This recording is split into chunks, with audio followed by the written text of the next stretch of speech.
पिछले कुछ दिनों से मम्मी पापा में झगड़े बढ़ गए थे। पापा रोज ऑफिस से लेट आने लगे थे।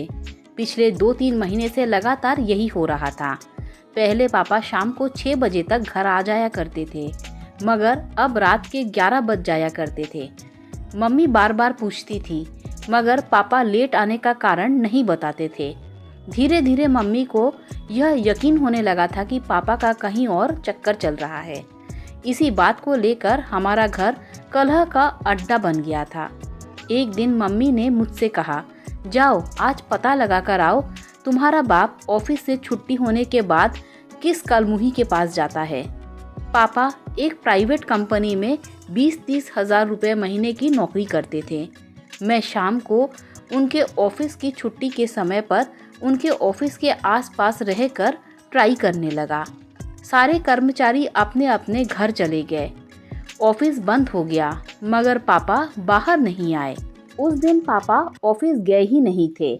मैंने घर आकर मम्मी को बताया तो मम्मी बोली, कल जब वह ड्यूटी पर जाए तब उनका पीछा करना, ऑफिस जाते हैं या कहीं और। अगले दिन मैं बाइक से उनके पीछे लग गया। वे ऑटो में बैठकर शहर से बाहर जा रहे थे। फिर सड़क के किनारे उतरकर एक ढाबे में चले गए। मैं कई घंटे बाहर खड़ा रहा। पापा बाहर नहीं निकले। जब मैंने अंदर जाकर देखा तो दंग रह गया। पापा ने पैजामा और बनियान पहन रखा था और आटा गूंद रहे थे। ये सब देखकर मेरी आंखों में आंसू आ गए। सूट बूट में रहने वाले पापा को इस हालत में देखकर मेरा दिल भर आया। ज्यों ही पापा की नज़र मुझ पर पड़ी, एक बार तो वो घबरा गए। फिर मुझे करीब बुलाकर बोले, तेरी मम्मी को मत बताना, नौकरी छूट गई है बेटा, कोई और काम नहीं मिला, तब से यही कर रहा हूँ, घर भी तो चलाना है ना। मैं उल्टे पांव वापस आ गया। मैं मम्मी से कुछ न छुपा सका, सब बता दिया। सुनकर मम्मी की आंख भी भर आई। पापा ऐसे ही थे, हमें कुछ भी बताना नहीं चाहते थे। नौकरी जाने का दर्द भी उन्होंने अकेले ही झेला। उस दिन के बाद मुझे नहीं पता मम्मी पापा के बीच क्या बात हुई, मगर हमारे घर में कलह रुक गई।